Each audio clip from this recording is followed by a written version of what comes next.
Hello, teachers. Welcome to Let Review with Teacher Jazz, and this is a coaching session for professional education. So, I am Teacher Jazz, a licensed professional teacher, at kagaya ninyo, isa rin po akong let taker, pero September 2023 naman. Rating 91.40%, and for professional education, I will be helping you with this one. Okay? Let Review Coach, Lecturer, summa cum laude, BS Ed English, De La Salle University, Dasmariñas, and currently, I am also taking Master of Arts in Education, major in Educational Management. I also have different certificates for teaching English.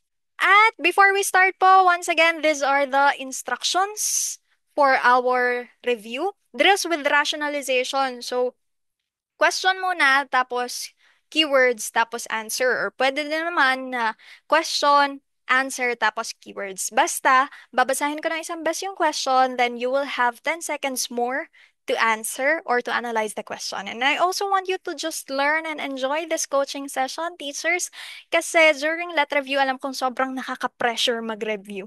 'Di ba? Pero mas nakaka-pressure mag-wait. Oh, isipin nyo yun. Mas nakaka-pressure mag-wait after nyong mag-take ng exam. Kasi wala na kayong magagawa dun eh, kapag ka nagwe-wait na kayo. So ngayon po, you just have to learn and enjoy. And lagi ko po sinasabi sa reviewees na there is no such thing as tama or mali during licensure exam. Kasi, not licensure exam, but licensure examination review. Okay? During let review, walang tama or mali during let review. Ang meron lang, tama or natuto ka.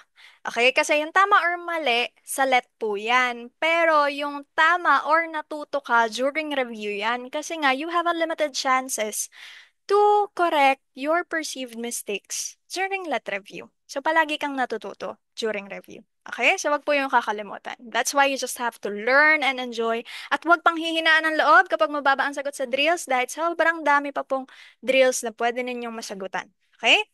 So, start na tayo, teachers. Number one, the pandemic has created a new and emerging lifestyle among parents, teachers, and learners. Which of the following is not a common description of the situation? A. Teacher's role in teaching has become complicated. B. Learners have been dependent on non-human intervention in learning. C. Parents have instantly become the surrogate teachers of their children. And letter D. Learner school attendance has been constantly monitored. You can comment your answers. Your timer starts now.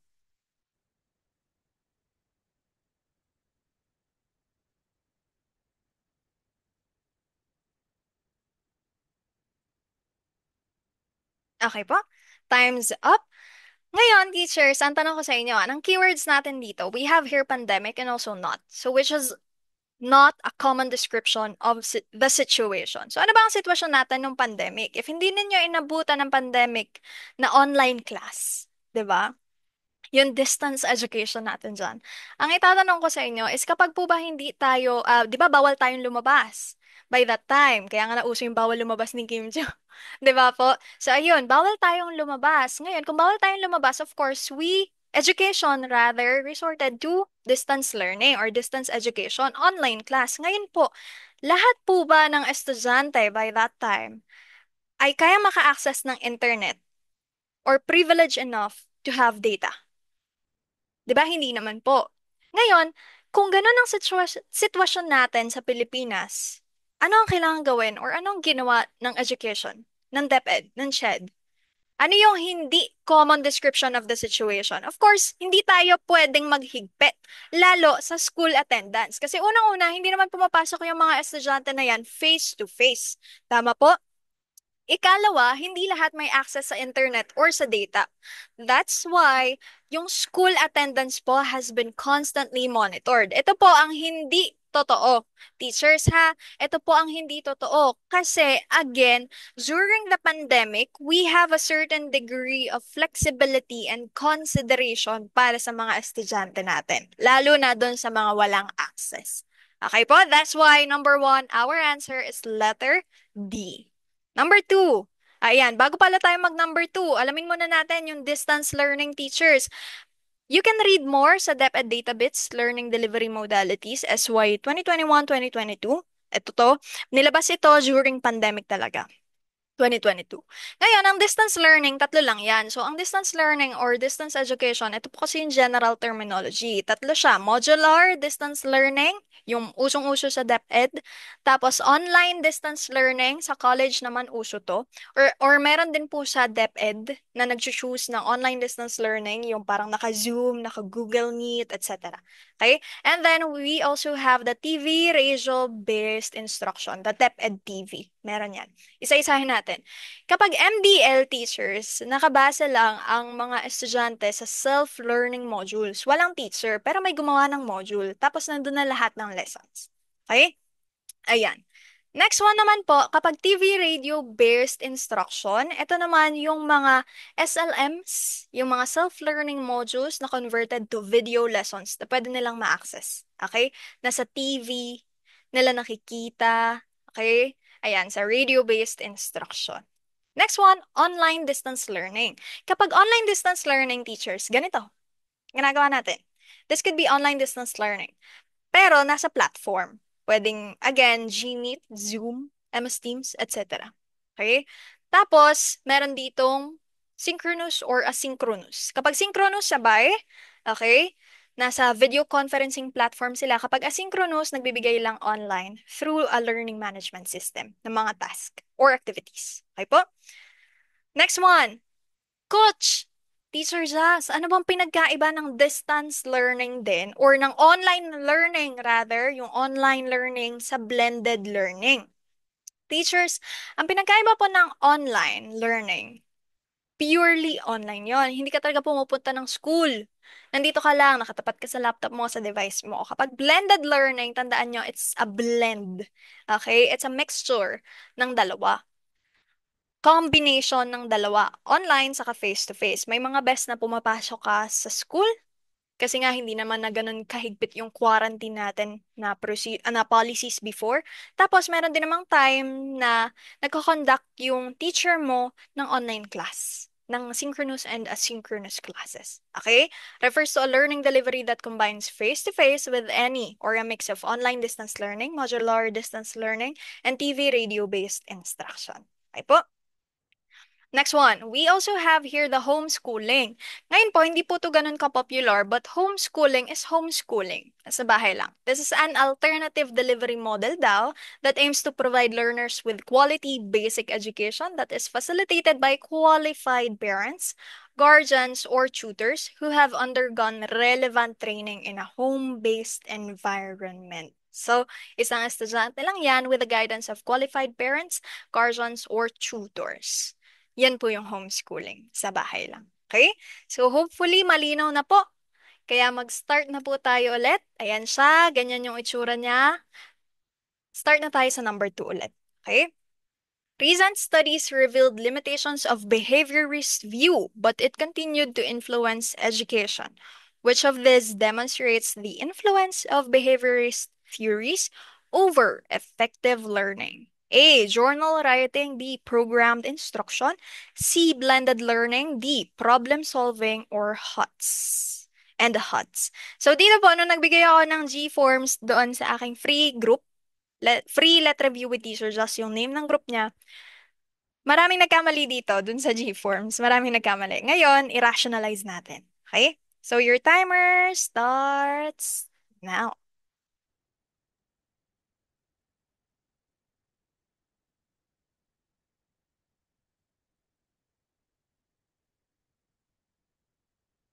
Again, ang sabi dito, recent studies revealed limitations of behaviorist view. Ano yung view? It's behaviorist. Kapag behaviorism, anong meron? Drills, practices. Tama?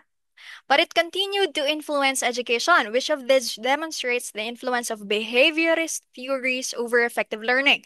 Kapag behaviorism, sino yan? Si Pavlov, si Skinner, tama? Si Skinner. Tapos, nandyan din po si Watsons. Tama? Ngayon, kung nandyan silang lahat, teachers, dapat alam nyo na kagad kung ano yung mga konsepto sa kanila. 'Di ba? Pag PCSO, tandaan, it's PCSO. PCSO. Pavlov is classical conditioning. Skinner is operant conditioning. Kapag kay Skinner, meron tayong Reinforcement and punishment. Tama po. And also, kapag behaviorism, drills practice. Ano kaya dyan? Is it journal writing, programmed, blended, or problem solving? Ano kaya dyan yung may drills and practice? Of course, ang may drills and practice natin dyan is actually programmed instruction. At ang programmed instruction po is influenced by Skinner. Okay? By Skinner. At also, tatandaan nyo po, kapag behaviorism teachers, kaya nga po siya programmed instruction. So, related din po siya in some way sa computer. At ang tatandaan ninyo, kapag behaviorism is automatically computer-aided instruction. Kasi nga, meron tayo diyang reinforcement, meron tayong punishment, meron tayong merit. Okay? So, gumagamit tayo ng computer for that one. At huwag kakalimutan ang practice and drills. Saan ba nakikita ang practice and drills? Of course, quizzes na pwedeng-pwede mo rin gawin sa computer-aided instruction and programmed instruction. Ang blended learning, again, pinaghalong face-to-face at online, problem solving, and higher order thinking skills. Okay, journal writing, this is a reflective action. So, pwede ito sa reflection. Okay? Number three, how can you exhibit referent power on the first day of school? A, by making the students feel you know what you are talking about. B, by giving your students a sense of belonging and acceptance. C, by reminding your students your authority over them again and again. D, by telling them the importance of good grades. Your timer again starts now.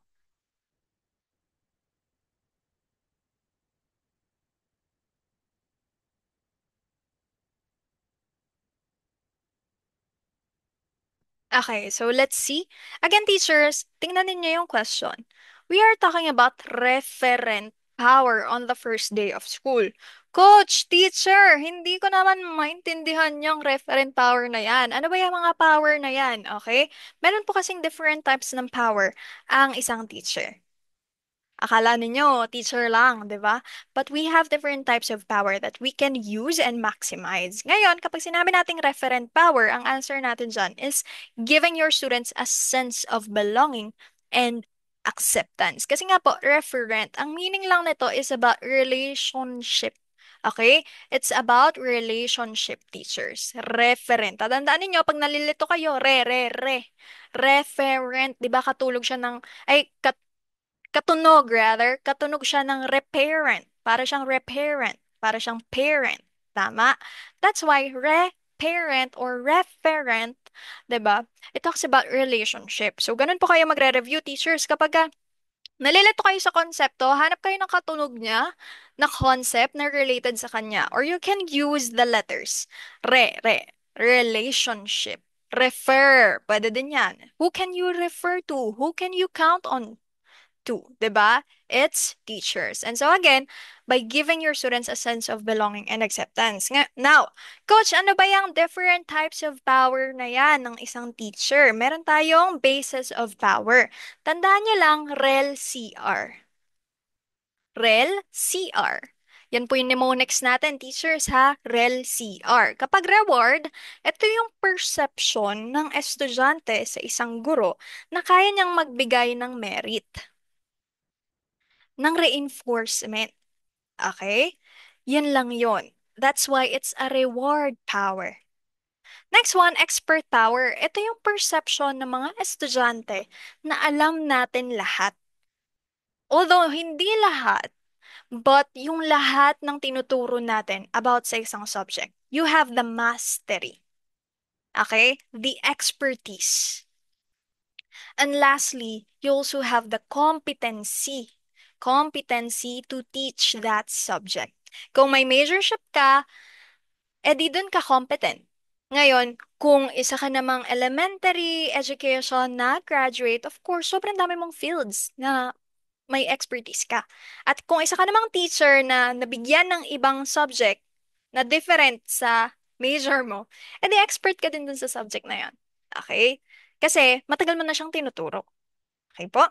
That's why it's expert power. Ngayon, kapag legitimate power, you can just take this as something assigned or something related to demand. Kasi the students, they perceive teachers as people who can demand them to do something. Okay?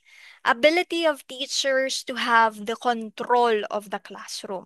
Kung paano mag-flow yung lesson. Hindi naman siya control in a negative way, but kung paano niya i-execute yung lesson, kung ano ang gagawin pagkatapos ng review, 'di ba? Discussion ba o or assessment or activity. Yan, nakadepende yan. That's why it's legitimate power. Legit. Ngayon, kapag coercive, this is the opposite of reward. Ito naman yung perception ng mga estudyante sa mga teachers na kaya ng mga teachers magbigay ng punishment. Okay? May ibang mga teachers na nagbibigay ng punishment na quiz, tama? Pero kapag assessment, kapag ang pinag-uusapan natin is Prof Ed assessment in learning, hindi po pwede tayong magbigay ng quiz as a punishment. Kasi it's a violation of the principles of assessment. Okay? And lastly, the referent, you just have to remember the relationship. Okay? Caring. Meron pa isang tanong dyan. Tatandaan nyo, teachers, ha? Kapag yung tanong, yung sa Prof Ed, nire-regard ni student si teacher as caring and fair. Caring and fair referent. Okay? Kapag subject matter, expert. Kapag kayang magbigay ng reinforcement, reward power. Kapag assigned yung power niya, kaya niya magbigay ng demand at kaya niya mag-control ng classroom flow, it's legitimate. Kapag coercive, it's punishment. Kaya niyang magbigay ng punishment. Okay? That's why our answer is letter B, by giving your students a sense of belonging and acceptance.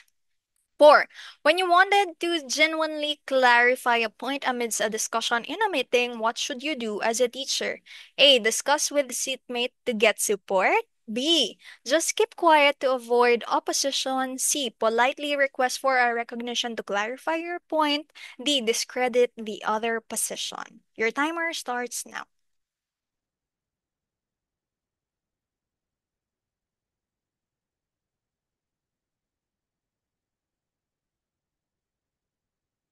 Okay, ito pong number 4 is just a basic etiquette in a meeting. Kahit galit na si teacher, 'di ba? Kasi iba't iba yung mga memo na binababa, iba-iba yung pinagagawa, hindi pa nga natapos tong trial na ito, tapos gagawin na naman ito. Kahit parang hirap na tayo, all we need to do is to just politely request for a recognition to clarify point.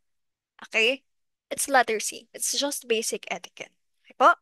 5, which is a classroom application of this principle. Students learn more effectively when they elaborate on new information. Ask your students to A. Commit the principle to memory. B. Write the principle 5 times. C. Print the principle on bigger letters, then put it in a place where they can read it again and again. So, again and again po yan ha. Again and again. Or every time and again. D. Analyze the principle from different points of view. Your timer starts now.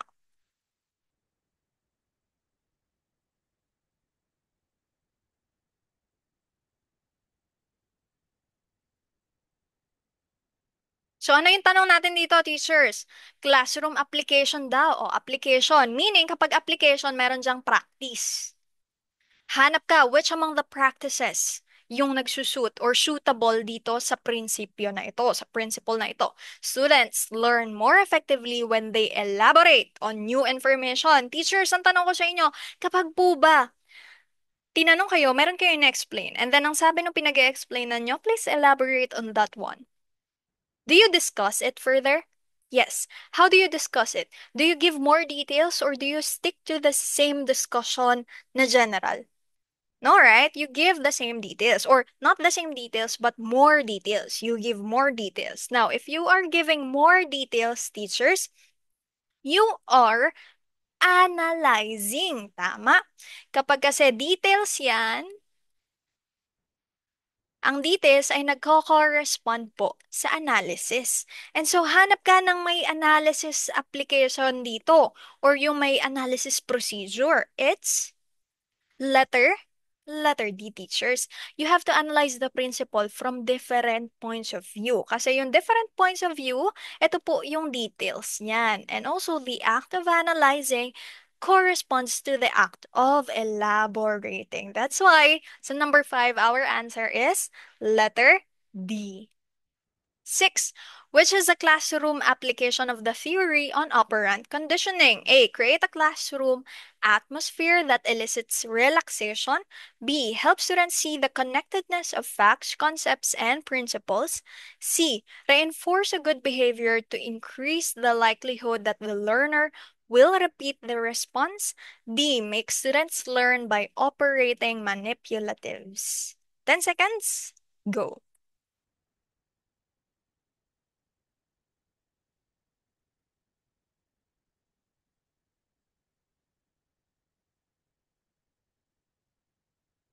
Operant conditioning, sino po ang operant conditioning? It's Skinner. Skinner yan, teachers ha, Skinner. So, behaviorism. Ngayon, kapag behaviorism at Skinner yung sinasabi natin, kapag operant, it's between reinforcement and punishment. Kung nalilito kayo, teacher, sa classical at operant conditioning, tatandaan nyo lang, operant. Ang may reinforcement at punishment ay operant. Bakit po? May letter P dyan, tapos may letter R. So, ganun kayo magre-review ha. Yung letter R for reinforcement, letter P is for punishment. Kung nalilito kayo between classical and operant, ang operant ay may letter P at letter R sa kanyang term. Kaya, yung P is for punishment, R is for reinforcement. Ngayon, hanap tayo dyan, yung may positive and negative. That's why kapag reinforcement, kitang-kita na nakatin ang sagot, it's letter C. Reinforce a good behavior to increase the likelihood that the learner will repeat the response. Kapag gusto natin matuto or i-continue yung bata, i-continue ng bata, ng estudyante, yung ginagawa niya, we give reinforcements. Ano kaya tong reinforcements? Pwedeng token, pwedeng verbal na reinforcement. Kaya nga tayo, kapag teachers tayo, di ba? Inside the classroom, kapag may nakakatama ng sagot, lagi nating sinasabi na, very good, great job, excellent answer. Di ba? And then we expound on the answer. Ngayon, or we expound the answer. Ngayon, kapag reinforcement, meron niyang iba't iba. Meron siyang positive and negative. Again, operant conditioning, si Skinner po yan. Kapag positive reinforcement, plus plus. You have to increase something to increase the behavior. Paano po yan? Iko-comment mo yung ginawa niya para i-continue niya. That's simple. Ngayon, kapag negative reinforcement naman siya, teacher, you have to remove something that the student or the learner doesn't like in order to increase behavior. For example, inside the classroom, sasabihin mo, sige, wala na tayong quiz, just listen. No more quiz, just listen. Okay? Kasi halimbawa, sobrang saya nila, tapos tuwan-tuwa sila sa discussion mo, tapos hindi mo na makuha yung kanilang atensyon kasi sobrang saya nila sa discussion mo. Talaga namang ang dami na nilang, tawag dito, ang dami na nilang pinag-uusapan. Tapos hirap ka nang i-control. Then you just say, diba, that's negative reinforcement. No quiz, just listen. You remove something to add something. Okay? Next one, kapag positive punishment, teachers, it's increasing something to reduce behavior. Okay? Kapag you increase something, for example, you increase the curfew. Dadagdagan ko yung curfew mo para tumino ka. That's it. Or pwedeng papagalitan mo to decrease the behavior. Okay? Next one naman po, kapag negative punishment, meron tayong removing something in order to decrease behavior. Tatanggalin ko yung cellphone na yan para tumigil ka na sa kagaganyan mo. That's it. Akin na nga yung cellphone na yan. Cellphone kayo ng cellphone. Ayaw niyong makinig. That's it. To decrease behavior. So, yun lang naman po. Ganun lang siya kasimple. Positive reinforcement, increase something to increase behavior. Negative reinforcement, decrease something to increase behavior. Positive punishment, add something to decrease behavior. Negative punishment is to remove something to decrease behavior. Ngayon, anong pinagkaiba ni attitude kay behavior? Teachers, ang attitude, hindi yan nakikita. Namamanifest yan through behavior. Ang behavior ay nakikita, ang attitude ay hindi. Tandaan po yan, ha? Okay. Next one, number 7. One learns math by building on math lessons previously learned. This is an application of the blank theory. A, SR, B, humanist, C, physiological, D, constructivist. 10 seconds, go.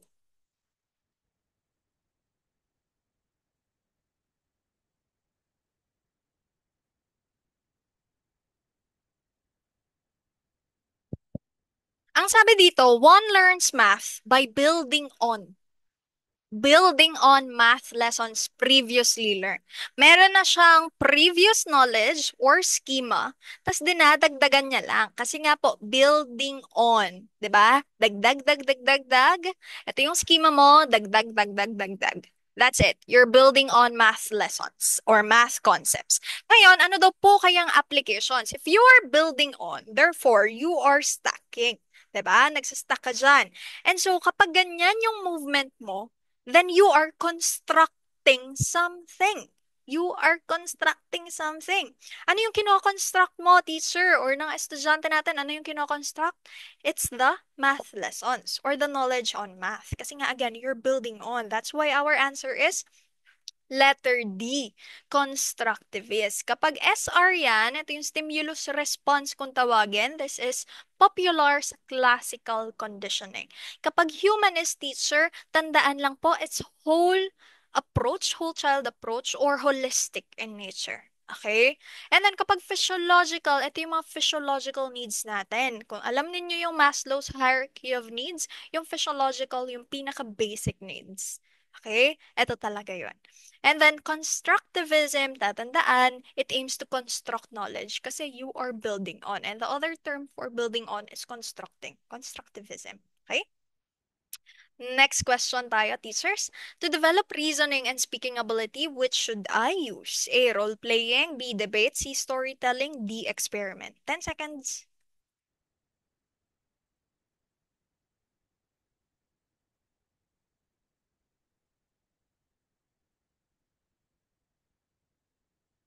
Okay, ang hinahanap natin dito, teachers, ay reasoning, your ability to logically reason and justify points, and also speaking, your ability to speak the language. Okay? Which should you use? Ano kaya? Pag role-playing ba, may reasoning ka dyan? Parang wala naman, 'di ba? Kasi usually you follow a script or you have ad-libs and everything is already predetermined kasi you have engaged yourself in brainstorming bago kayo mag-role play. Next one, debate. Do you have reasoning and speaking ability spontaneously, lalo na kung on the spot debate 'yan? 'Di ba? C, storytelling. Kailangan ba yan ng logical, ng reasons to justify points? No, right? And letter D, lalo na ang experiment, you don't have to justify points kapag nagko-conduct ka ng experiment. 'Di ba?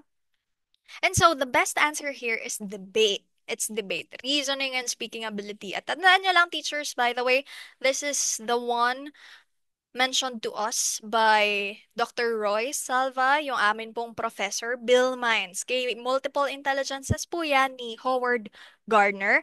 Okay, so ito po yan, Bill Mines, tatandaan nyo lang, ito yung mnemonics na shinare niya sa amin noong nagre-review kami. Ah, not nagre-review, but noong tinututunan namin yung facilitating learner-centered teaching. Okay? So, ayan po yun. Multiple intelligences, Howard Gardner. Letter B for bodily kinesthetic, kung natututo ka sa paggalaw ng katawan. Intrapersonal, it's about self-intra. Kung nalilito ka sa intrapersonal at inter, tandaan mo lang yung letter A sa intra ay ako. At ang letter E sa inter ay iba or eba. Okay, sa iba yan, sa iba. Okay? Next one, logical, mathematical. Magaling ka sa math at magaling ka sa logic. Linguistic, if you're good at speaking, you have the language ability. Not just only speaking, but words, di ba? Musical, tugtog, kanta. Interpersonal, if you're good with associating with iba, di ba, sa ibang tao.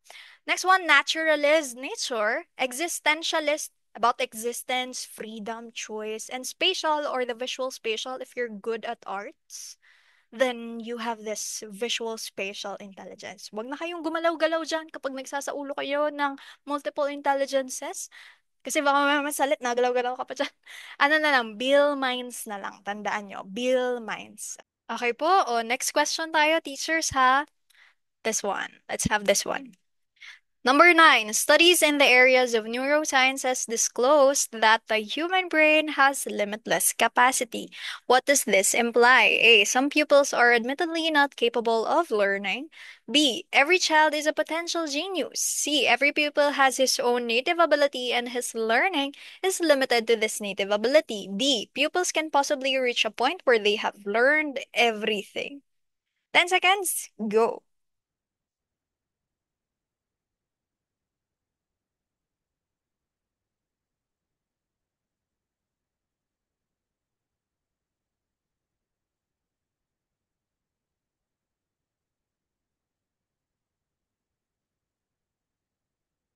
Okay po, so let's see the answer. Again, studies in the areas of neurosciences disclosed that the human brain has limitless capacity. Limitless, ang sabi, limitless capacity. What does this imply? Ano kaya dyan? Our answer is letter B. Every child is a potential genius. Kasi nga po, limitless yung capacity ng human brain. Ngayon, coach, bakit hindi letter A yung sagot? Letter A is not the answer kasi nga po, again, not capable of learning. This is too negative.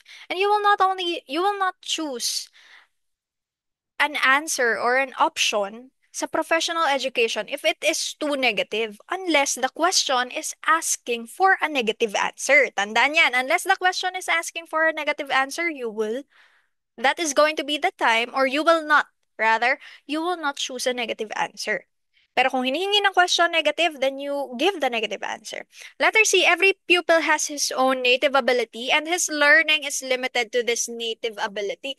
May limitations pa rin. Another one, aside from general, hindi mo pipiliin yung limiting na answer.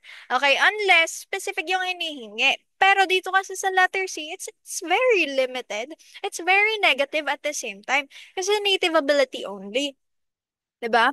Letter D, eto, ang pagpipilian niya lang dyan is letter B and letter D. Pupils can possibly reach a point where they have learned everything. But the question is, even teachers, even scientists, even yung mga genius, kaya ba nilang ma-learn lahat? Considering that every day meron tayong bagong information na ilalabas sa lifespan ng isang tao, kaya ba nating ma-learn ang lahat ng knowledge sa mundo? That's the question. Although possibly lang yung sinasabi dito, but the question is it really possible or is it impossible? And it's impossible, teachers, right? Na malaman natin lahat kasi hindi natin kayang malaman lahat sa sobrang dami. That's why the best answer here, and the correct answer rather here is every child is a potential genius. We have limitless capacity, that's why we have limitless potentials to become genius. That's it. Then, teachers, focusing on natural consequences of students' behavior, develop more self-regulation in the students. Which of the following teacher statements demonstrates natural consequences? A. Those who were noisy today during sit work will not be allowed to play games in the computer later. B. Those who are well behaved in the class will be given plus 5 points in the quiz. C. If it takes you longer to finish the seat work, because the time is wasted with chatting, then we won't have time to go to the playground anymore. D. If you get a grade of 95 or higher in the first two assignments, you'll be exempted from the third assignment. Again, natural consequence po ang hinahanap, teachers. 10 seconds, go.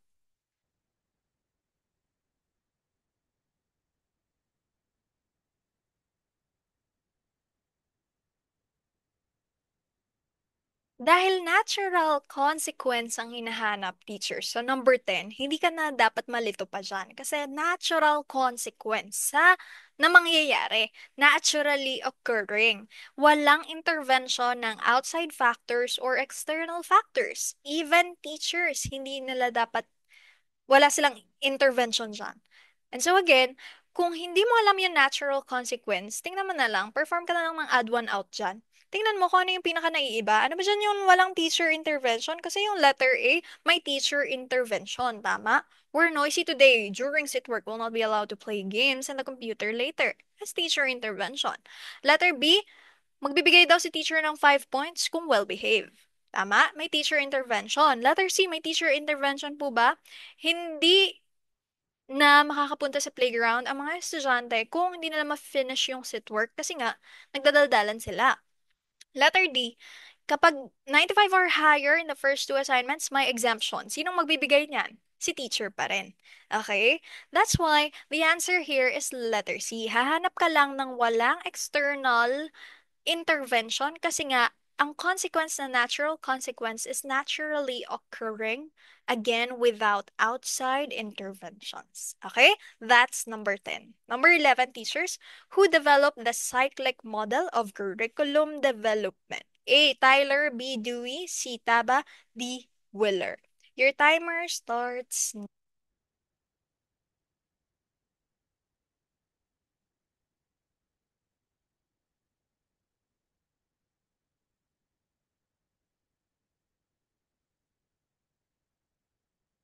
Okay po. So, who developed the cyclic model of curriculum development? Cyclic. Kapag po cyclic, may ending po ba ito? Pareho po ba siya ng linear?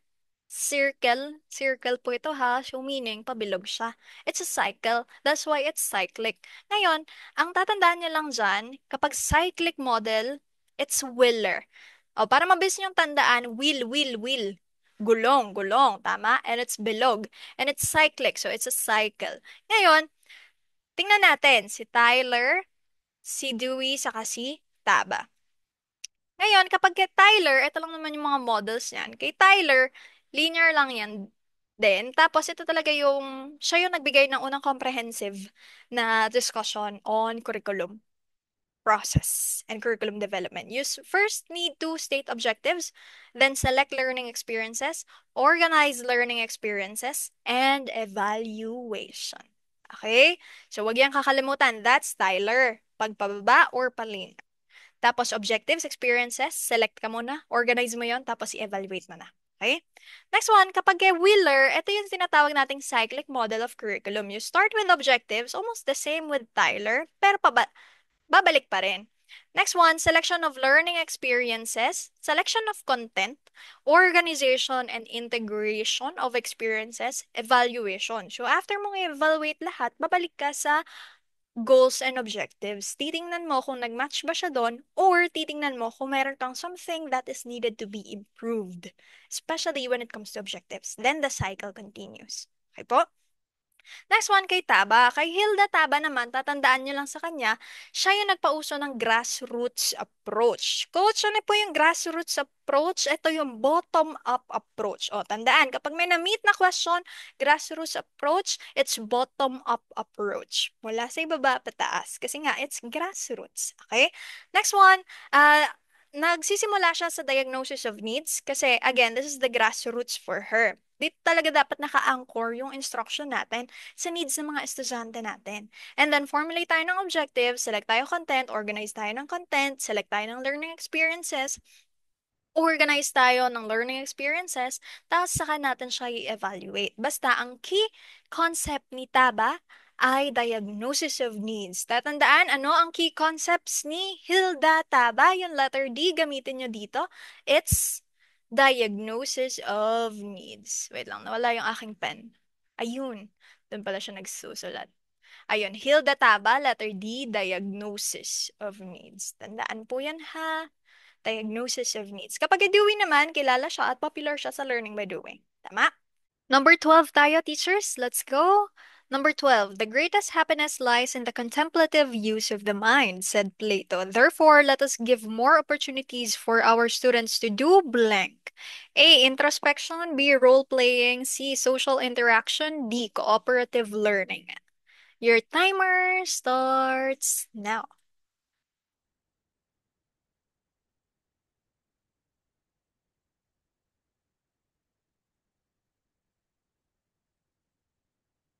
Okay, time's up. So again, we're talking about contemplative use. Okay, contemplation, kung tawagan, contemplative use of the mind. Ano kaya itong contemplative use of the mind? 'Di ba? Ngayon, coach, ang problema ko naman ay hindi ko alam kung ano yung contemplative. Kasi isa yan sa mga weaknesses ko, vocabulary, ganito. Kapag hindi ninyo alam kung anong ibig sabihin ng contemplative, 'di ba? Kasi wala na rin naman diyang ibang ibang context clue bukod sa mind. Tama?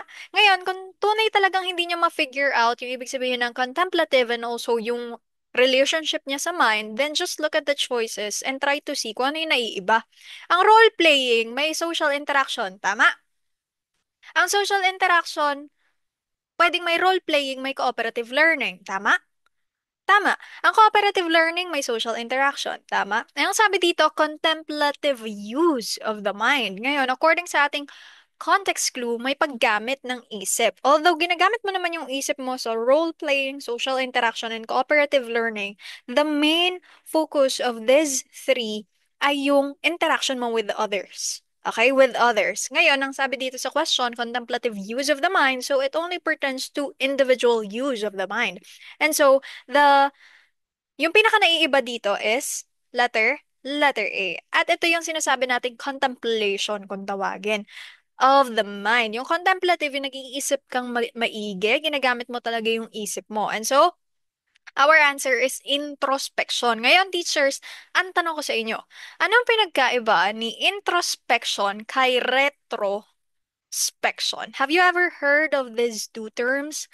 Introspection and retrospection. Oh, kung meron kayong chance to comment, oh, I know you have the chance to comment. Just at least try to comment kung ano yung pinagkaiba ni intro kay retro. But then again, the only difference, although subtle lang yung difference nila, pero you need to know this one kasi baka mamaya itanong siya sa general education. So focus tayo dito.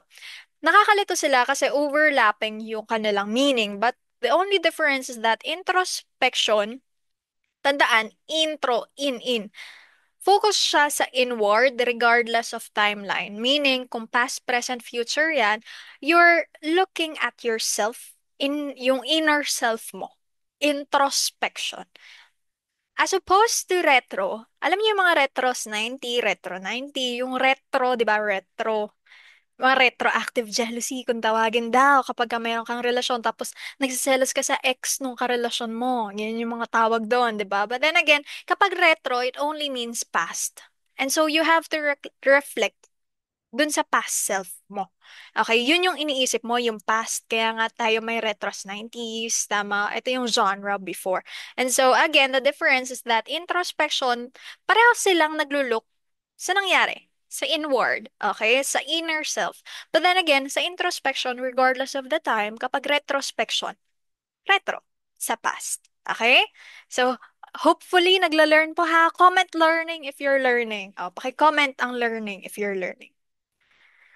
13 teachers among schools which best exemplify academic collaboration. A. Academic competition. B. School ranking. C. Consortium. D. School district zones.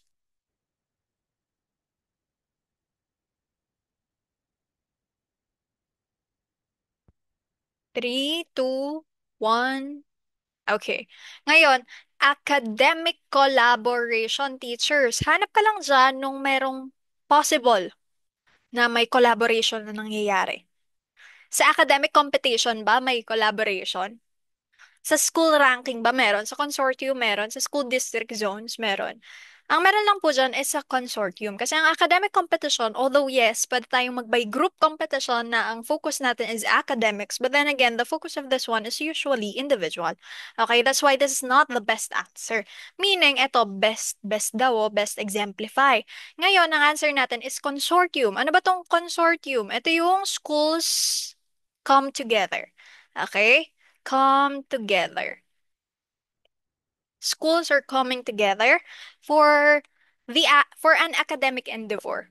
Okay, so magkakasama yung mga schools. That is consortium. That's why this is academic collaboration. 14. This is an assessment tool for specially intelligent learners. A. Written inner thoughts. B. Written reports. C. Oral demonstration enacting movie scene. D. Landscaping drawing. Timer starts now.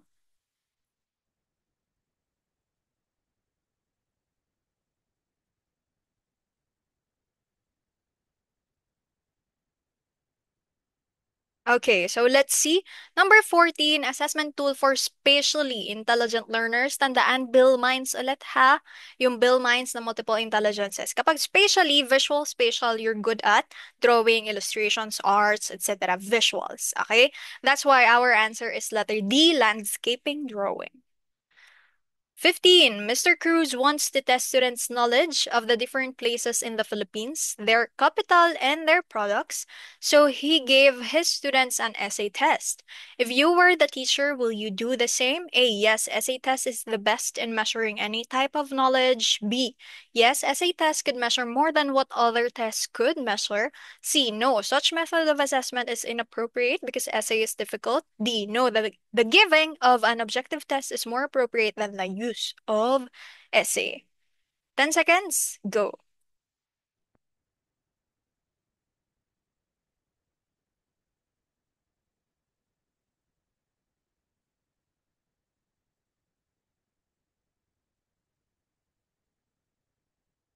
Okay po, so let's see.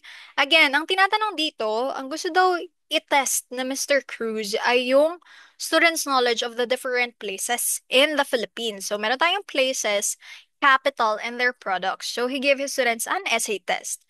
Ngayon, my question is, what do you usually do? Or what are the types of question that you usually give kapag essay test? Close-ended or open-ended? Di ba kapag essay, it is a subjective test, meaning you are giving an open-ended question.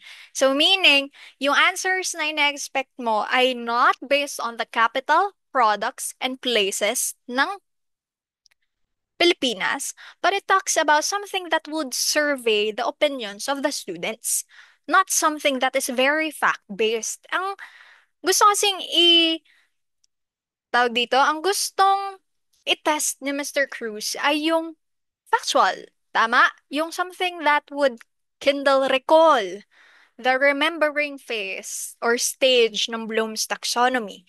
That's why our answer here is no. The giving of an objective test is more appropriate than the use of essay. Kasi ang essay is subjective. It should survey many answers that could be opinion-based. At ang essay ay open-ended questions compared sa objective test. Okay, so you can do recall, you can do recall rather for an essay. Okay po?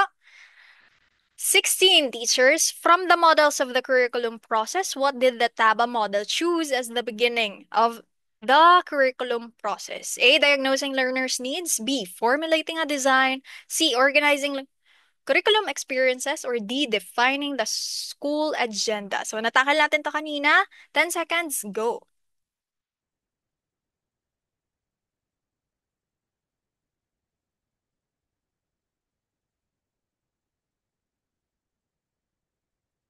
Let's see the answer. So, since na-discuss na natin to kanina, basta Hilda Taba, di ba? Yung letter D sa pangalan ni Hilda is for diagnosing learners' needs. Okay?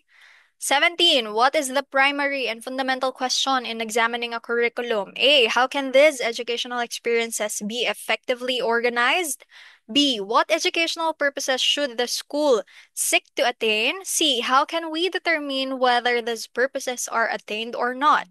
D. What educational experiences can be provided rather that are likely to attain these purposes? 10 seconds, go.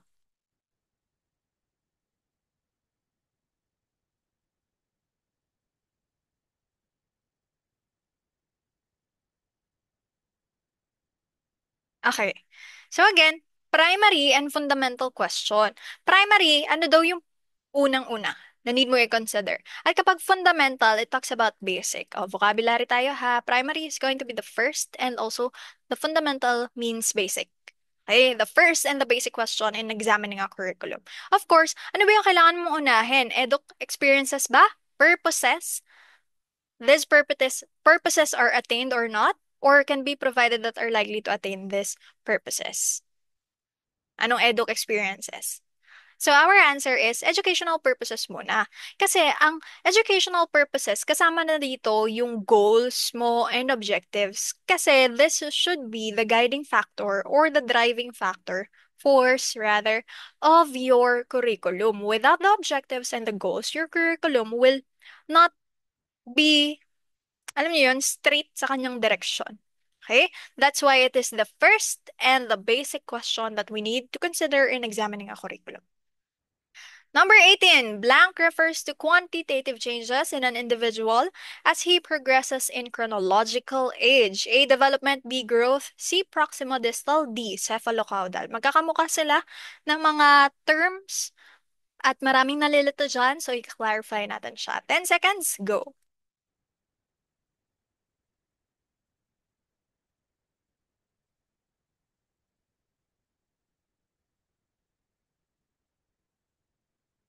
Okay, let's see. Again, we're talking about quantitative changes, teachers, ha? Ano ba yung mga quantitative changes natin? The size, the height, and also the weight. Tama? Kapag we are measuring quantitative numbers, ha? Quanti is numbers, quali is quality. It doesn't pertain to numbers. Okay? Changes in individual as he progresses in chronological age, we are talking about its letter B po yan, growth. Kasi po, ang development is orderly and coherent. So this focuses on the quality. Okay? Orderly and coherent type leading to maturation. Basta pag nakita niyo yung tanong, quantitative, it pertains to growth. Tapos kapag may nakita kayo sa tanong na orderly and coherent type, 'di ba? Orderly and coherent type that leads to maturation, ito lang naman tatandaan niyo dyan, yung tatlo na yan, automatically, it's development. Ngayon, ano pinagkaiba ng proximodistal at cephalocaudal? Kasi maraming nalilito dyan. Ngayon, ito, papakita ko sa inyo tong figure na ito, tong image na ito. This is the cephalocaudal na pag-progress. Okay? Ngayon, ang proximate distal, pinagkaiba kasi nila yung pagde-develop. Okay? Yung way ng pag-progress ng katawan ng isang bata. Ngayon, or way ng pag-grow ng katawan ng isang bata. Ngayon, ang cephalocaudal kasi, sinasabi natin dyan, cephalo, alam niyo yung hydrocephalus, yung nagkakaroon ng tubig yung utak.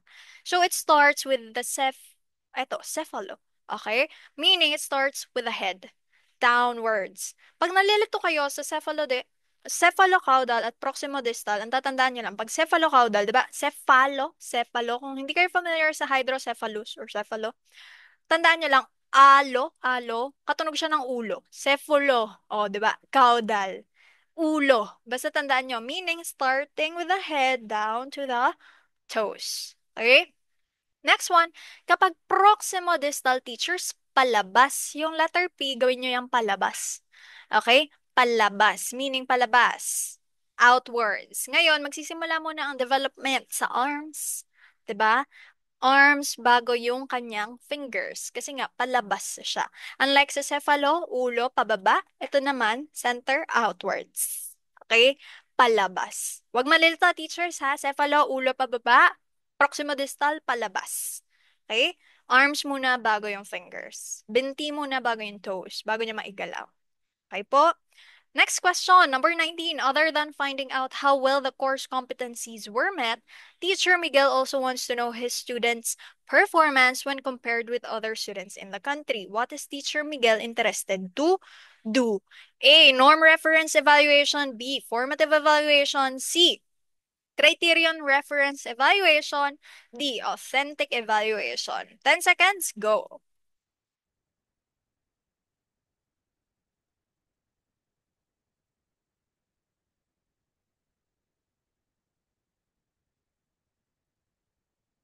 Ano po yung pinagko-compare ni Teacher Miguel? Performance, tapos other students. Tama? His students' performance versus the other students' performance in the country. Kapag tao sa tao, yung pinagko-compare mo at hindi tao sa standards, you are doing norm reference. Kapag tao sa tao, learner sa learner. Kapag criterion kasi, teachers, criterion, we're focusing on the standards. So the learners rather, versus the standards. Ngayon, sasabihin ko sa inyo, ang criterion is only one. Okay? Kapag nakita kayo sa Gen Ed ng criteria, teachers, meaning niyan, plural, madami siya. Okay po, set of criteria. A rubric is a set of criteria, meaning a rubric is a set of maraming criterion. Ang criterion kasi ay singular, isa lang. Ang criteria, marami. Okay? Next one. Kapag formative assessment, dito evaluation siya. Pero kapag sa assessment kasi, assessment in learning, magkaiba yung assessment sa evaluation, tama? But in this choice, pinagsama sila. Formative na, tapos evaluation pa. Kasi nga, very subtle lang yung difference na lang dalawa. But then again, all you have to know about formative is it measures yung before, during, and after instruction. And then authentic, of course, this is real life. Okay? Real life. Mga performance, product na real life ginagawa. Okay po? Answer is letter A. 20. Which statement about technology in teaching and learning is false? A. To teach in the 21st century, technology is indispensable. B. Millennial teachers are not ready to use technology in teaching. C. Use of technology promotes higher order thinking. D. Technology has modernized teaching and learning. Go.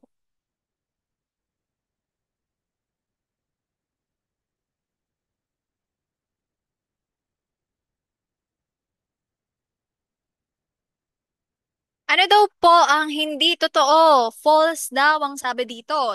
Statement about technology in teaching and learning. The answer is letter B. Kasi ang sabi dito sa letter B, millennial teachers are not ready to use technology in teaching. Is this really too? No, this is too discriminatory. Kasi ang dami nating millennial teachers na marunong at mahusay sa technology. Okay? To teach in the 21st century, technology use is indispensable, meaning importante siya.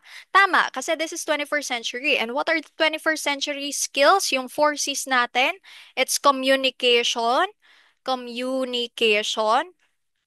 collaboration. Ayan, tandaan to ha, yung four C's. Critical thinking, and also creativity. Ayan yung four C's ng 21st century skills. Letter C, use of technology promotes higher order thinking, of course. Letter D, technology has modernized teaching and learning. Yes, definitely. That's why our answer is letter B. 21. Which of the following best implements research-based learning? Teachers, we are looking for research-based. So the first thing that you need to ask yourself is ano bang ginagawa sa research? A. PowerPoint instruction. B. Whole class lecture. C. Information data gathering. D. Intensive sit work. 10 seconds. Go.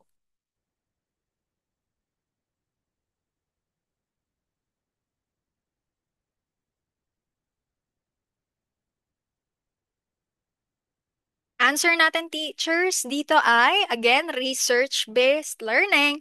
Kapag research, we are gathering information. Aside from doing inquiry, we are also gathering information. Okay po? 22. After giving an input on a good paragraph, teacher Diego asks his students to rate a given paragraph along the elements of a good paragraph. The student's task is in the level of A. Synthesis, B. Application, C. Analysis, D. Evaluation. 10 seconds again. Go.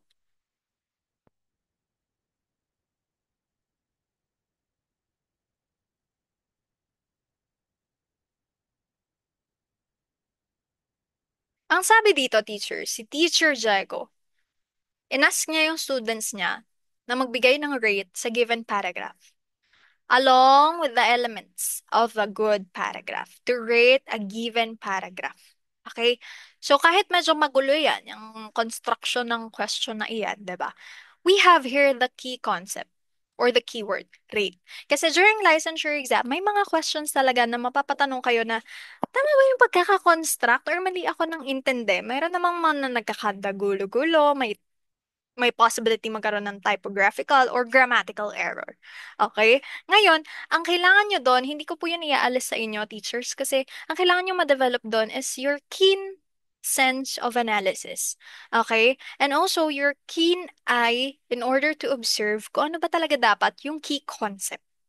Okay? Yung key concept na kailangan ninyong kunin, yung keyword. And so, kahit magulo yung rest, yan o, yung parte na yan, kahit magulo sila, 'di ba?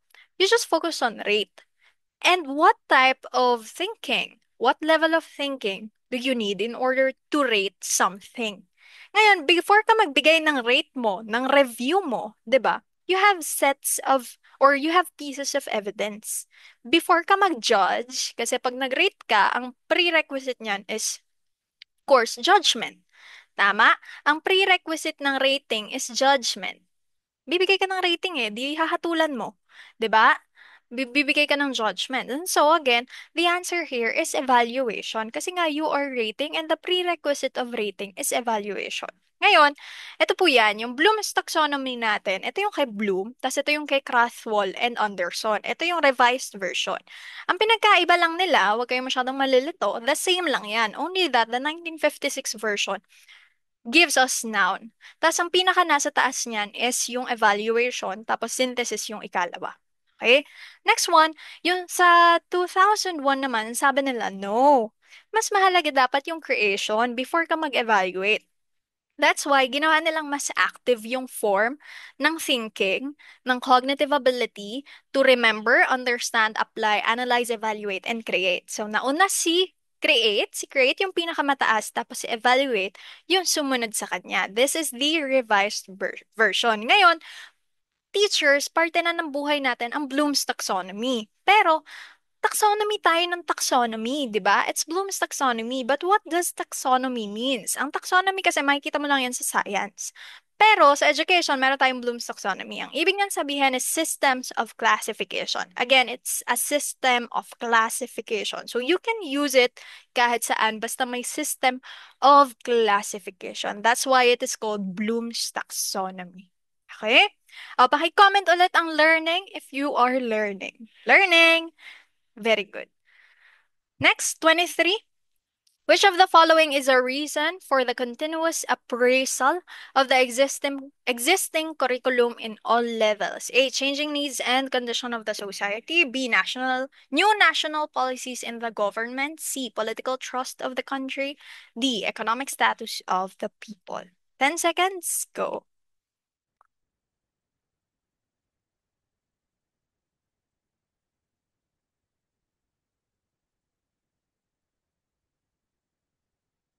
Ano pong ibig sabihin, Teacher Jazz, ng appraisal? Ang ibig sabihin ng appraisal is continuous assessment. Okay? Continuous appraisal means continuous assessment of the existing curriculum. And so, our answer here, kapag ba ina-assess natin yung curriculum, saan tayo bumabase? Sa new national policies in the government? Although, yes, pwede naman, tama? Kasi sila yung nagbibigay sa atin ng curriculum. Pwede din, di ba? And the next one, parte din naman ng gobyerno ang DepEd, tama? Letter C, ang educational institution. C, political trust of the country. Uy, sa Pilipinas, medyo, di ba? Medyo tama. Letter D, economic studies of the people, hindi masyado. Hindi dependent ang curriculum dyan. Ngayon, kung meron tayong new national policies, political trust, and the changing needs and condition of the society, pipili ka lang ng isa. Pero since this is professional education, you don't have to choose what is real, kung ano yung practical, kung ano yung sinasabi at meron tayo currently sa bansa. Although new national policies and political trust yan, di ba? Kasi paiba-iba tayo din, 'di ba? So hindi natin siya pwedeng isagot. Kasi this is professional education. Again, teachers, most of the time in professional education, you don't need to choose and answer what is the reality in our country. Okay? So, hindi po dependent yon sa realidad ng country natin. Usually, dependent siya sa kung ano ang ideal, kung ano talaga yung inaral natin. That's why the answer is letter A, changing needs and condition of the society. And anyway, yung letter B at letter C naman, it still falls under condition of the society. That's why pwede siya. Okay? Pwede siyang maging under ng letter A. That's why our answer is letter A. 24. Which kind of foundation for the curriculum is established by asking the school's mission, vision, and core values? A. Political. B. Pedagogical. C. Philosophical. D. Social. Timer starts now.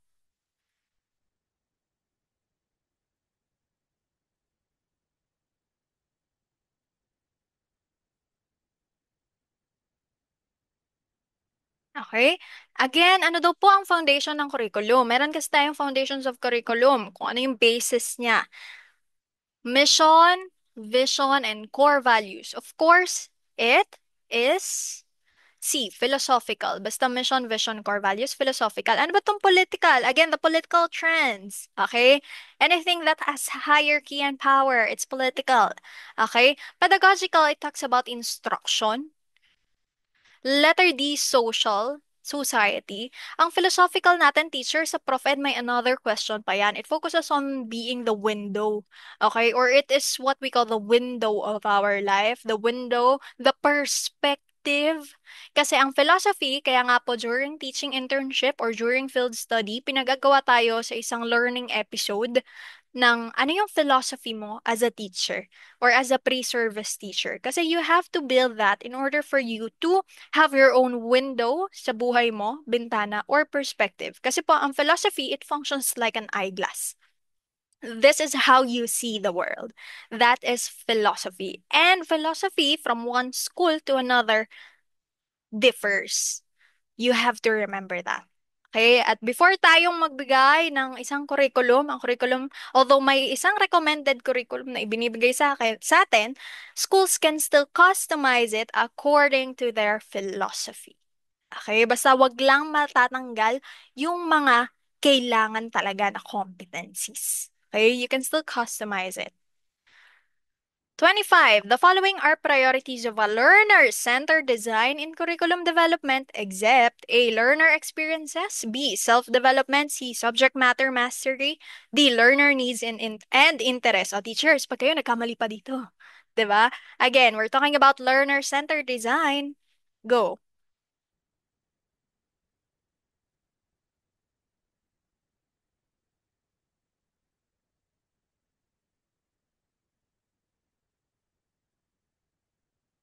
Okay po.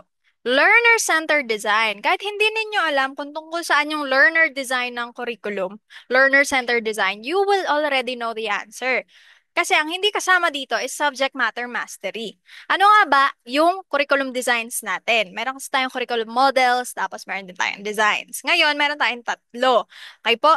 We have the learner-centered model, the subject-centered model, and the problem-centered model. Minsan, ang tawag sa kanila design. So, huwag kayong malilito. Minsan-minsan model, minsan design, same lang yun. Pero sa learner-centered teachers, meron dalawa. We're going to talk about experience. Please take note of this one, ha? Kung meron kayo dyang notebook or iPad na pwede ninyong pagsulatan, sulatin ninyo ito. Kapag experience design under the learner-centered model or design, we are talking about yung school, it becomes learning centers. Okay? Kapag experience design, schools become learning centers. And so students have the freedom to choose. Okay? May choice sila sa pagpili ng activities. And usually, since this is experience, this is very learner-centered, students have the choice and the Montessori method falls under this one. Okay? Next one. Ano tong humanistic? Ito yung whole child kung tawagin. Whole child. At dito po, nakafocus tayo sa interconnectedness ng cognitive, psychomotor, and affective domains. Again, kapag kasi nagla-lesson plan tayo, di ba, yung mga objectives natin, may cognitive, psychomotor, and affective. Cognitive sa isip, psychomotor, physical, di ba? Usually, paggalaw, kailangan igagalaw mo yan. Affective is the heart, the values. That's why may interconnection ng CPA domains dito sa humanistic. Okay? Kapag subject-centered teacher, meron niyang tatlo.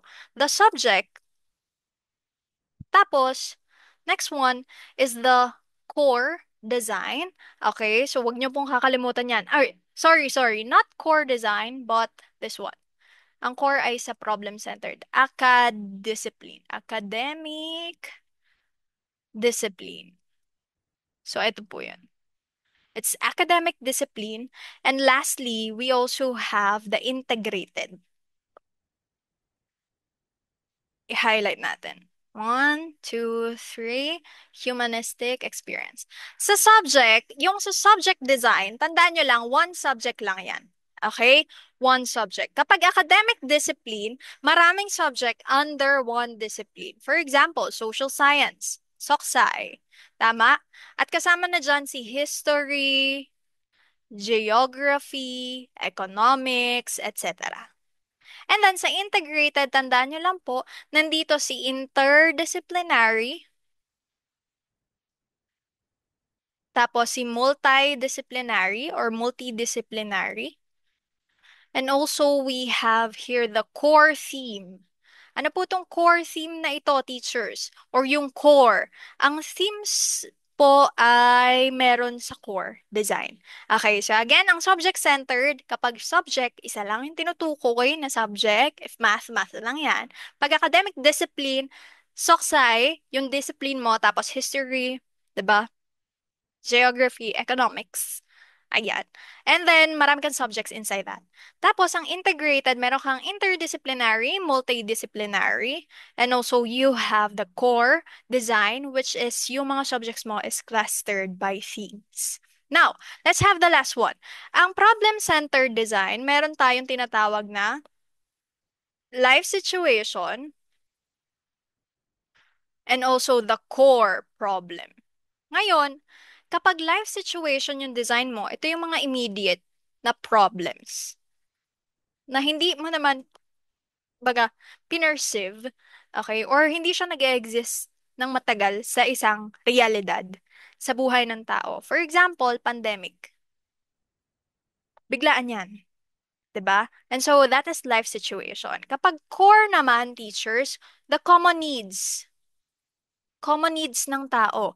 At usually, yung mga problems discussed dito ay yung mga sustainable goals, okay? Yung sustainable development goals, yung poverty, education, etc. Kita nyo? Sustainable development goals, yan, poverty, for example. Ayan, so you can have this one. Again, pag learner-centered, dalawa yan, experience and humanistic. Kapag experience, schools are treated as learning centers. Tapos students have the choice, okay? Humanistic, whole child, may integration and interconnectedness ng CPA. C is for cognitive, psychomotor, and then affective domains. Kapag subject-centered, we have only one subject for subject. Academic discipline, it functions as a discipline. Integrated, interdisciplinary, multidisciplinary, and core. Yung core is yung may cluster ka ng subjects for that theme or naka-thematize siya. Kaya hindi man siya cluster ng subjects pero nakabase siya sa tema. Problem-centered naman, teachers, dalawa yan. Life situation, basta immediate problems like the pandemic. Tapos yung core naman, yung common needs or yung common problems na talaga. Like the ones included in the Sustainable Development Goals, yung problema natin sa poverty, inclusive education, etc. Okay? That's why our answer is letter C. 26 teachers, let's have this one. To demonstrate her authority, Teacher Grace made an appeal to undisciplined students. What knife of appeal did she make by saying, ladies and gentlemen, don't engage in that kind of behavior. You can do much better. A. Exert authority. B. Teacher-student relationship. C. Internalizing students' image of themselves. D. Invoke peer reaction. Timer starts now.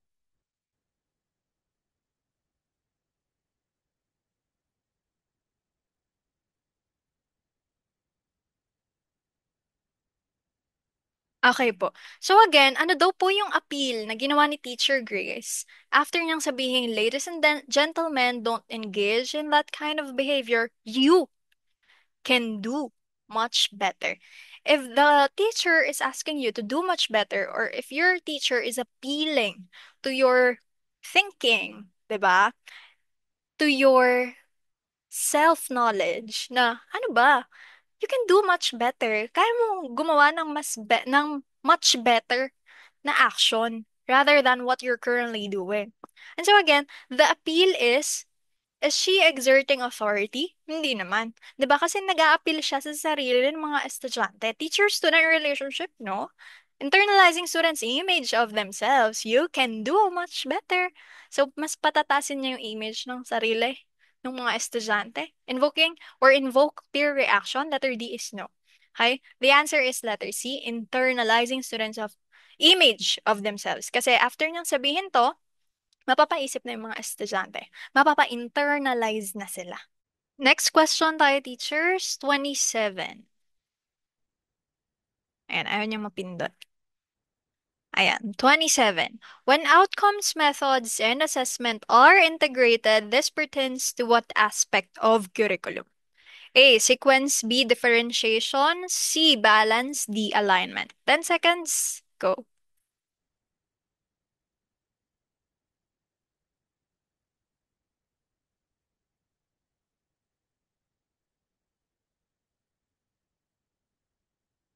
Okay, so let's see the answer. Again, we're talking about outcomes, methods, assessment, or integrated. Ano ba ibig sabihin kapag integrated?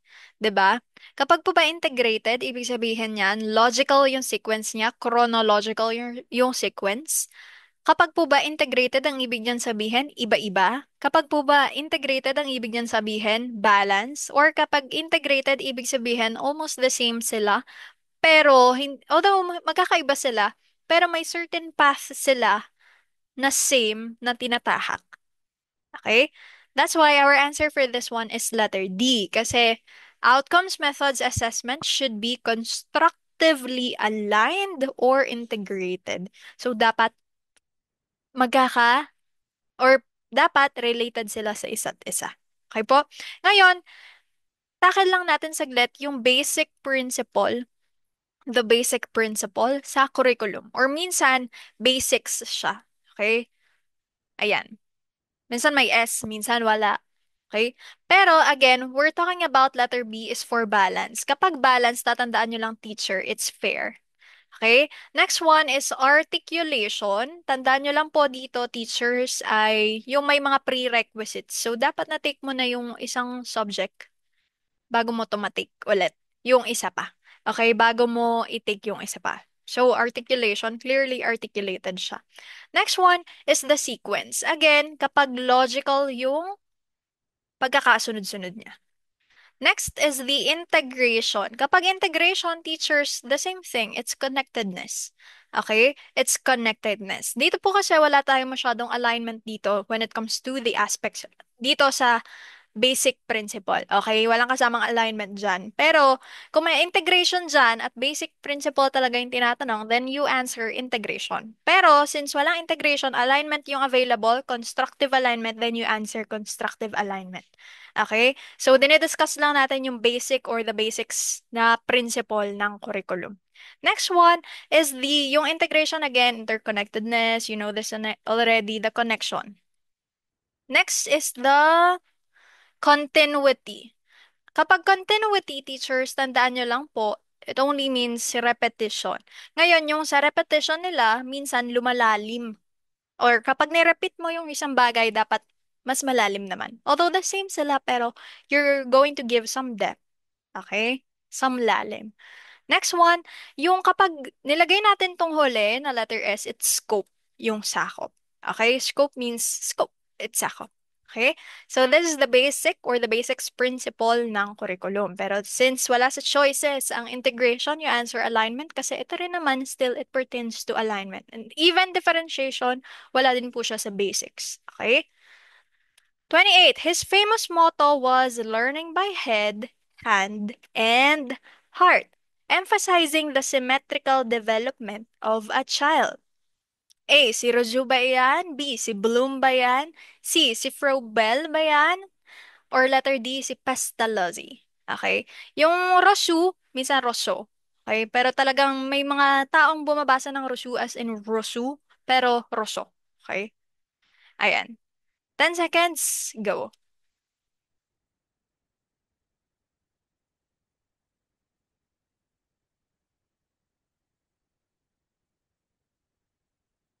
Answer natin dito, teachers, ay si Rousseau ba yan? Si Bloom, si Froebel.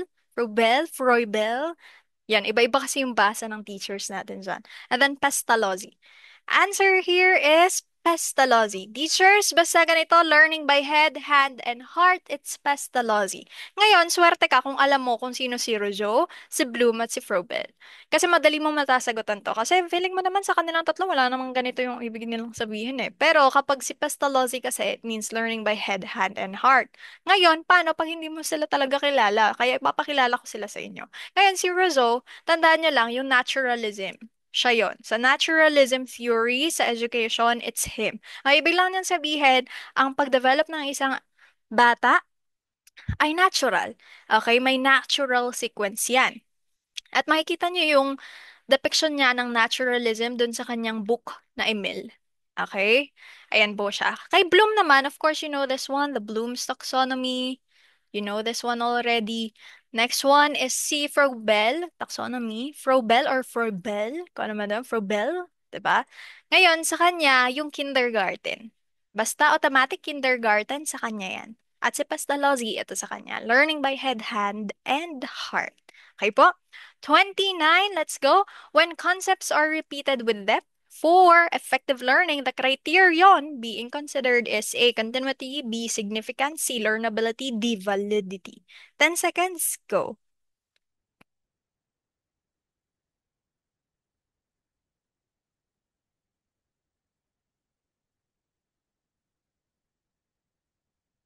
Okay, ang answer natin, teachers, repeated ng may lalim. Ibig sabihin, it's continuity. Okay, continuity. Ano kaya ito? Kasi may iba't iba pa tayong criteria. So, yung continuity, bukod na sa, nasa basics siya, di ba? Criterion din siya sa curriculum or sa content selection. Anyway, ang content naman is still part of the curriculum. Ngayon, meron tayong pito. Ang significance, yan bang content mo importante? May significance ba yan sa buhay ng mga estudyante? Next one, learnability. Is your content appropriate? Kaya ba yang i-learn ng ganitong edad? That's why it's called learnability. Validity, it should measure what it intends to measure, and so valid ba yan? Self-sufficiency, kapag kayang isupport ng content ang sarili niya, it's self-sufficient. Next one, utility, usage. Ginagamit ba yan or magagamit ba yan? Interest, this has something to do with the fascination of the students, the motivation of the students to enjoy and to also learn yung content mo, and also the feasibility, ito yung tinatawag nating practicality. Practical ba yan? Kaya bang gawin yan? Yung feasible ba yung content mo? Baka naman kasi mamaya, it's too ideal na hindi talaga siya kayang i-execute. Okay? Ayan po ang criteria natin for content selection. Next one. 30. Which of the following has higher importance than the rest as to best practice of a professional teacher? A. Regularity in class attendance. B. Loyalty to the school by years of service. C. Competency supported by continuing growth. Or letter D. Appearance as a teacher in dress and attire. 10 seconds, go.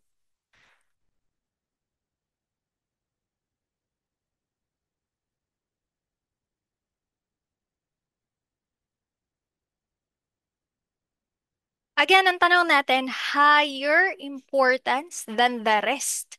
So, pipili ka dito. So, lahat sila ay importante. It only means lahat ay importante. Pili ka ng pinakamataas sa kanila. Okay? As to best practice of a professional teacher. Ang teachers kasi may dalawang aspeto yan, professional and personal. Kapag personal, of course, it talks about your personality, your personal ways, di ba? And if it talks about your professional aspect or professionalism, then it will pertain to teaching as profession. Okay? You as a teacher, talaga. Now, higher importance. Pili ka ng pinaka-importante. Is it regularity in class attendance? Or kung pag pinag-compare natin sila sa loyalty to the school by years of service, anong mas mahalaga? Compare pa ulit natin tong dalawa sa letter C, competency supported by continuing growth. Mas mahalaga ba tong dalawa sa letter C? O tingnan natin to, mas mahalaga ba yung appearance as a teacher in dress and attire?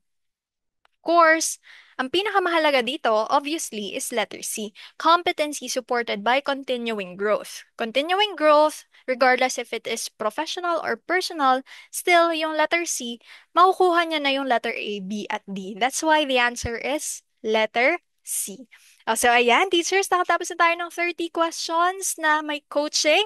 Ngayon, Sana po makita ko yung scores ninyo sa comment section. But if you don't want to share it, then it's okay. And so again, if you got, ang passing score natin dito is at least 23 over 30. But if you got lower than that, then wag po masyadong panghihinaan ng loob. Again, teachers ha. Kasi po, kaya nyo pang mag-aral pa ulit. Okay? So, continuously improve yourself. So, don't forget that one. And then again, ito po, bago tayo mag-end, I would like to share this one to you. Do something today that your future self will thank you for. Kung natatamad ka ng mag-review, feeling mo wala ka ng pag-asang pumasa, this is your sign to bring back your old self. Na talaga namang G na G sa pagre-review at napakatsaga at napakasipag. Kasi again, this only talks about doing something today that your future self will be thankful for. Kasi I promise you, teachers, after nung mag-take ng exam at after lumabas ng resulta, pagkakita nyo ng pangalan nyo, sobrang sarap sa pakiramdam. And all the things, all the hardships, all the late night na mga pag-aaral and sleepless nights, worth it talaga siya once you get your license. And so again, please do something today that your future self will thank you for. And also, if you want to join my community, it's free. Let Review with Teacher Jazz. Search nyo lang sa Blue App sa Facebook. Free Let Review with Teacher Jazz. Meron akong mga coaching sessions doon. And also drills and quizzes that you can answer. Kasi ito, pinasagutan ko siya teacher sa G-Forms. Okay, tapos saka ko siya nirasyo. Para naman mabilis tayo magrasyo. And this is Let Review with Teacher Jazz. Thank you so much. So I hope to see you soon.